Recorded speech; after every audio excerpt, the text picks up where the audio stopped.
In the small coastal village of Kurushi, the fog was thick and clung to the damp wooden houses like a shroud. For generations, the village lived in the shadow of an ancient fear, a fear that crept from the dark corners of the sea, from the rotting depths where the Ushi-Oni was said to lurk. Few spoke of it openly, for fear of summoning its wrath, but whispers always lingered in the salty air. It was the fear of fishermen who did not return, the fear of children lost to the tide, and the fear of something far older than man watching from the black waves. Amaya had heard the tales since childhood, sitting at her grandmother's knee by the hearth, the flickering firelight casting eerie shadows. "The Ushi-Oni comes with the mist," her grandmother would say, voice low and tremulous. "Its horns scrape the sky, its fangs like shattered rocks. It's no mere beast, child. It is a curse, and it seeks revenge for what was stolen from it long ago." Now, Amaya stood on the edge of the rocky shore, watching the tide pull away under a blood-red sky. The village had grown quiet in recent weeks. Fishermen had begun to disappear again. Their boats found adrift, sometimes smashed against the rocks. The boats were empty, but had clawed gouges across the decks. In the mist, it seemed thicker than ever, a swirling malevolent force that rolled in from the sea each night. Amaya's own brother had been among those lost. He had gone out at dawn, chasing after a large catch, only for his boat to return hours later, empty. Her mother hadn't spoken since, grief hollowing her out. But Amaya was different. She was determined to find answers. If Ushi-Oni had claimed her brother, she would confront it, no matter the cost. She set out at dusk, her lantern barely a flicker in the growing mist.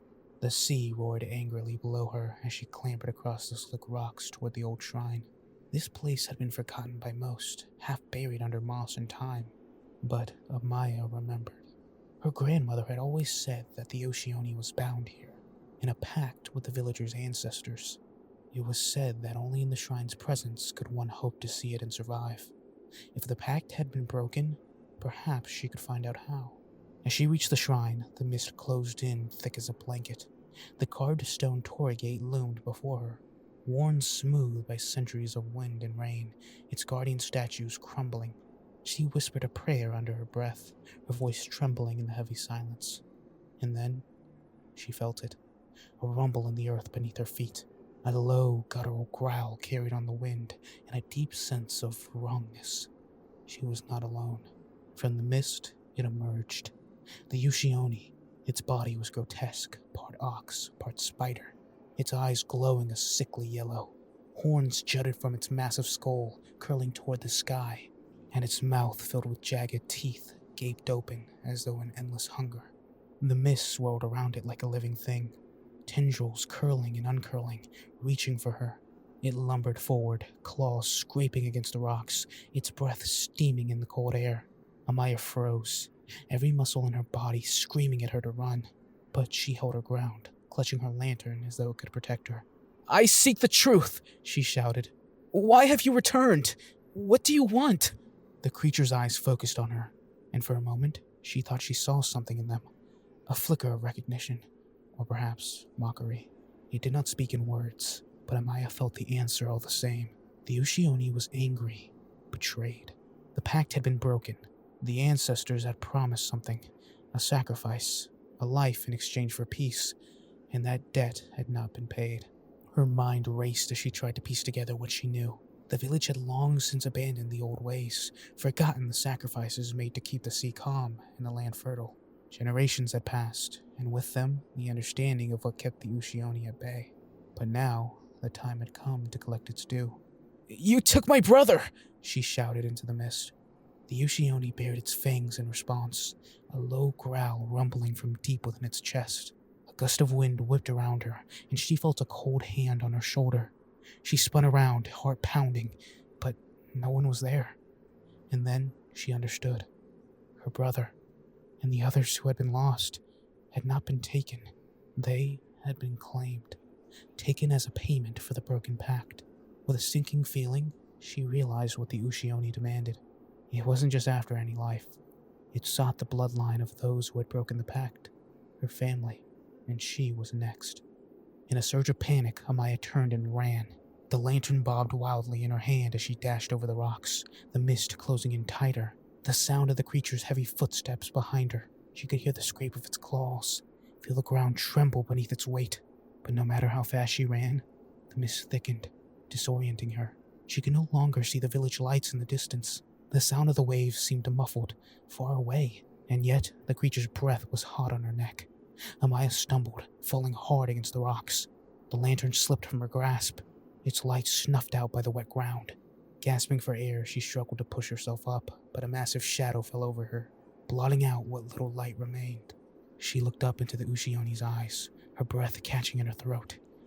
There was no escape. As the creature loomed over her, its jaws widening, she whispered one last desperate plea to the spirits of the shrine. But there was no answer, only the thick, oppressive silence of the mist, and the cold sea wind curling around her. The Ushi-Oni's mouth descended, and then everything went black. When the villagers found her the next morning, her body was crumpled on the rocks, untouched by the beast. But her eyes were open, glassy and wide, as though she had seen something so terrible it had stolen the very breath from her lungs. The mist had cleared, but the silence remained, deeper and heavier than before. Weeks after, no one dared to speak of what had happened. Fishermen still disappeared, but now, when their boats drifted back to shore, they were found empty, no longer marked by the beast's claws. The pact, it seemed, had been renewed, at least for now. But in the dead of night, when the mist crept back in from the sea, the villagers swore they could hear it, the low, guttural growl of the Ushi-Oni, waiting, watching, biding its time for the next broken promise. The village of Arakawa was nestled in a valley where the sea met thick forests, isolated from the outside world by craggy cliffs and dark waters. Tonight, a strange silence gripped the village.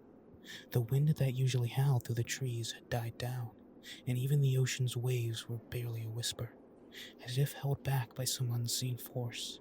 The mist had come early that evening, rolling in thick and impenetrable from the sea, curling around houses like pale fingers. Raiko and Daichi stood at the edge of the village, lantern in hand, staring out into the fog. The flickering light barely pushed through the mist, its glow swallowed by the swirling haze. They had no choice but to go into that forest tonight. The disappearance of the fishermen had left the village rattled, and it was their turn to investigate. Rumors had been swirling for weeks. Some said the Ushi-Oni had returned, the ancient sea demon that their ancestors had once feared. But Raiko didn't believe the old stories. "It's just a storm," she muttered, gripping the lantern tighter. "Or something dragging the boats too far out." Daichi wasn't so sure. He had grown up hearing the whispers of what lurked beyond the village. His grandmother always warned him about the Ushi-Oni, telling stories of how it rose from the sea when the mist was thickest, seeking revenge on those who wandered too close to its lair. Now, the weight of those tales pressed heavily on his chest. "We shouldn't be out here.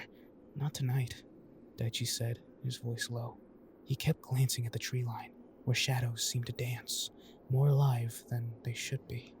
"We don't have a choice," Riko said, her voice steady but her eyes betraying a flicker of doubt. "If we don't figure out what's happening, more will vanish." They took slow, careful steps into the forest, the mist creeping around their ankles and snaking between the trees. Every now and then, a gust of cold air would sweep through, and they would freeze, listening for something, anything in the unnatural quiet, but it was only their own breaths that echoed in the stillness. After what felt like an hour of walking, they reached the shrine. It was ancient, crumbling, and half consumed by the forest. The statues of long-forgotten deities loomed over them, their faces worn smooth by time. Riko paused, staring at the torii gate covered in moss and vines. "Do you think this was ever really sacred?" Daichi asked quietly. The shrine had been abandoned for generations, but even now it held a strange, heavy presence. Riko glanced back at him, frowning. "It was just a place for offerings, to appease the sea or whatever they thought lived in it." She started toward the shrine, but Daichi grabbed her arm. "Wait! Do you hear that?" The silence of the forest had shifted. A deep, low rumble vibrated through the ground, so faint it was barely perceptible, but undeniable. The sound came again, this time louder, as if something massive was moving beneath the earth itself. The mist around them began to thicken, swirling unnaturally fast. Riko felt the ground tremble beneath her feet, and the light from the lantern sputtered violently. They both turned toward the trees, where a shape was emerging, A hulking, monstrous silhouette moving slowly toward them. The Ushi-Oni. It stepped out from the fog like a nightmare made real. Its body was grotesque, a twisted amalgamation of ox and spider, with long, spindly legs that dug deep into the ground as it moved.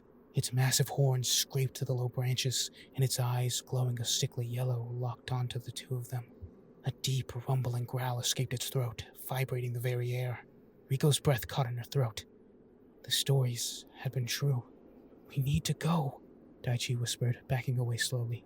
But Riko couldn't move. Her body was frozen, her mind trying to comprehend the impossible sight before her. The Ushi-Oni was massive, far larger than any creature she had ever imagined, its fangs gleaming in the faint light of the lantern, which now barely flickered. The beast lumbered closer, its legs moving with slow, deliberate purpose. The ground trembled with each step, and the mist seemed to thicken around it, as though the very air was responding to its presence. "Riko!" Daichi grabbed her arm, snapping her out of the trance. They bolted, sprinting back toward the village, the ground uneven and treacherous beneath their feet. The Ushi-Oni followed, its heavy footsteps reverberating throughout the earth. Every now and then, a gust of wind whipped past them, carrying with it the stench of the creature's breath. They ran blindly, the mist closing in tighter and tighter. Riko could hear the beast behind them, its claws scraping against the rocks, but she didn't dare look back. She couldn't afford to. Suddenly, Daichi stumbled. His foot caught on a root, and he fell hard, hitting the ground with a sickening thud. Riko skidded to a stop, her heart pounding as she turned back. Daichi was struggling to stand, panic in his eyes as the shadow of the Ushi-Oni loomed closer. "No!" Riko rushed back, grabbing him by the arm and pulling him to his feet. They ran, faster this time, their breaths ragged. The beast's growl echoing behind them, but the mist was thickening again, twisting and writhing like a living thing. The village lights were gone. There was no way out. The last thing Riko saw before the mist swallowed them whole was the glow of the Ushi-Oni's eyes, burning through the fog like two cold, cruel suns. And then, there was only silence. The next morning, the villagers found the shrine untouched. There was no sign of Riko or Daichi, only the dense fog that still lingered over the forest, hiding whatever secrets lie within. They knew better than to look for them. The coastal village of Natsukawa was always shrouded in mist, its air thick with the smell of salt and seaweed. But tonight, the fog was different, denser, colder, and filled with a creeping dread. Haru and Kaito, childhood friends, stood at the village edge, lanterns in hand, staring into the misty abyss that swallowed the shoreline. "Do you really think it's out there?" Haru whispered, clutching her lantern tighter. Her voice trembled as she remembered the warnings. The Ushi-Oni, an ancient yokai, part ox, part spider. It was said to rise from the ocean on nights like these, in search of vengeance against the living. Kaito, ever the skeptic, shook his head. "It's just an old story, something to scare children into staying away from the cliffs." But even as he spoke, his eyes betrayed him. He too had heard the whispers of villagers who had disappeared near the sea, their bodies never found, only traces of deep-clawed tracks left behind. They had come to investigate the recent disappearances, and Kaito's determination to prove the legend false had led them both to the edge of the cursed cliffs. As they ventured closer to the sea, the fog thickened, curling around them like pale fingers. Haru shivered. "Maybe we should go back. There's something wrong tonight." Before Kaito could respond, a low rumble vibrated through the ground, followed by a deep guttural growl that echoed across the shoreline. Haru's heart raced. "Did you hear that?" Kaito's face paled, but he forced a grin. "Probably just a storm rolling in. Let's check the shore and head back." They continued walking, their footsteps muffled by the heavy mist. As they neared the jagged rocks off the coast, Haru's lantern flickered, the light dimming with each step. She glanced at Kaito, but he was staring ahead, frozen. Emerging from the mist was a monstrous silhouette. It was enormous, hulking, with long, spindly legs that clawed into the earth. Its body was grotesque, part ox, part spider, just as the stories had described.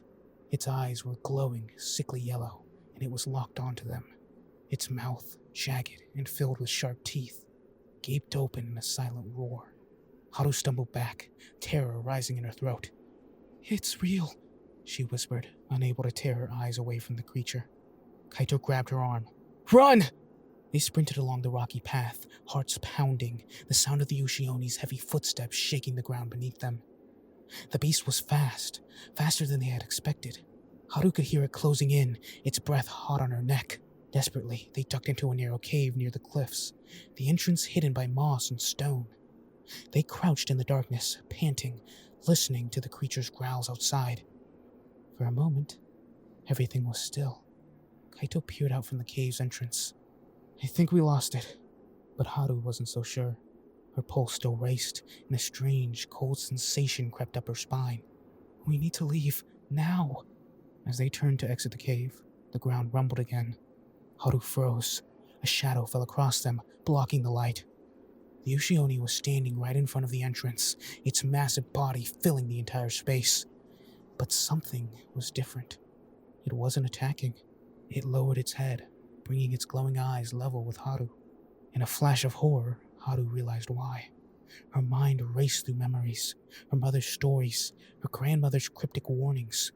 The woman in her family had always carried an ancient secret, a burden passed down through generations. The bloodline of her ancestors had been cursed, bound to the Ushi-Oni. The yokai didn't want her life. It wanted her loyalty. Kaito looked at her, confusion and terror in his eyes. What's it doing? Haru stepped forward, her heart pounding in her chest, but something else rising within her. A pull, as if the creature's will inside her now. She felt her breath quicken.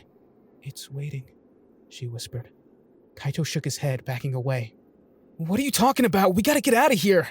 But Haru's eyes were locked with the Ushi-Oni's. She felt it in her bones now. The truth. Her ancestors had made a pact with the creature, and the pact was still alive, burning in her veins. I can't leave, she said, her voice distant. Haru!